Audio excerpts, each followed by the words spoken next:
compassionate logic. New ideas and efficient tools for a happier, more connected life. Another way of dealing with stress, another coping mechanism, is addiction. Something else that relieves the pressure. It can be alcohol, it can be video games like it was for me, it can be sex, it can be overwork, over-exercising. Yeah, binging on whatever it is, food, or binging on exercise, or TV shows. Trying to find something that will distract you, to overwhelm that feeling of something is wrong, that there's a problem, and numb it out so that you can forget the problem. But again, that doesn't necessarily help because it's not addressing the problem. It's not going to the root of Yeah. the problem. It's like going and drinking a beer because there's too many weeds in my garden, and that somehow is going to fix the garden. Yeah, it fixes the way I feel about the weeds for that long. Right. I can forget about my garden for a little bit, but there's still the weeds in there. The thing about the blow up, getting really mad and yelling, getting really big and loud, the addicting part of that is there is some sense of peace at the end of all that explosion, which is where most of our family dysfunction, I believe, comes from, is getting to the calm after the storm.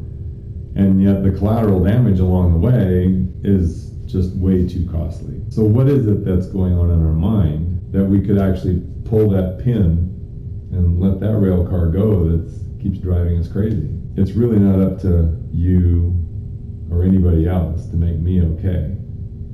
It's in me. The feeling is in me, with dis-ease. And it's up to me to find out where that comes from and how to disarm it. There's another way of handling stress, and that is blaming other people. So if you go, I'm really stressed out about this thing, you can consciously say, that thing isn't my problem, it's your problem. If they're somehow involved with it too, maybe there's a problem going on with their kid, and my parenting is perfect, so it must be your parenting. Or, we're working on this project together and we're late, and it's obviously not because I'm not doing the work, it's because you're not doing the work. Or whatever it may be, that you can go, well, it's your fault, not mine, and that way you can relieve the stress because it's not your fault. The other more insidious and subtle way is projection. So rather than consciously going, it's your fault because of this thing isn't working that we're working on together, I can find somebody who's completely unrelated, and maybe I'm stressed out about something going on at home, and then I take it out on a coworker, and I project, maybe my partner is not holding up their side of household chores, and so then I snap at my coworker because they didn't get that report done like they were supposed to. And I take the stuff I'm upset about and I just start projecting it on everybody so I can lash out at it, or the person I'm upset with, instead of dealing with that person or whatever my problem is that I'm generating or whatever my part of it is. Then I go, I'm really upset with my dad, and so I'm just going to treat anybody who resembles my dad badly because they're causing me stress.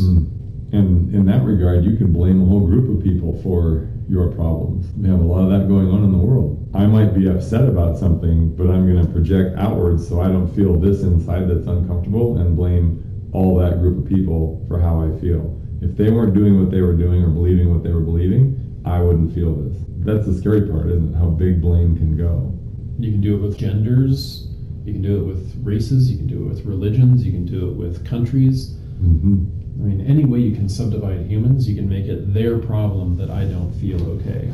There's another way people can deal with stress and anxiety as well. It's to play nice. How many of you know people who you can tell they're upset or they're angry, and then they have this, that's okay, honey, that has this few drops of venom dripping from it? I think they're smiling, but they're baring their fangs. Playing nice is dangerous because it's eating you up inside, and it's not really coming across as being nice to the other person. It's coming across as disingenuous when you play nice. Again, another coping mechanism that doesn't work really well. Going with playing nice can also be, I've got a lot of problems and I don't know how to deal with them, so I'm just going to fix everybody else's problems. I'm going to get really controlling and micromanage and try and fix things that aren't my purview, things that are not really mine to fix. So it'd be like, I'm really upset about what's going on with money, and so I'm going to tell you about your money situation and how you should fix it. That's the more obvious one, or it can be much more subtle of, I'm upset because of some fight I had with my parents,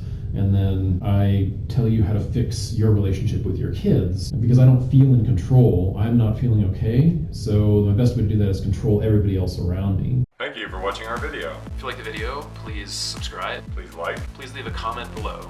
Thank you so much.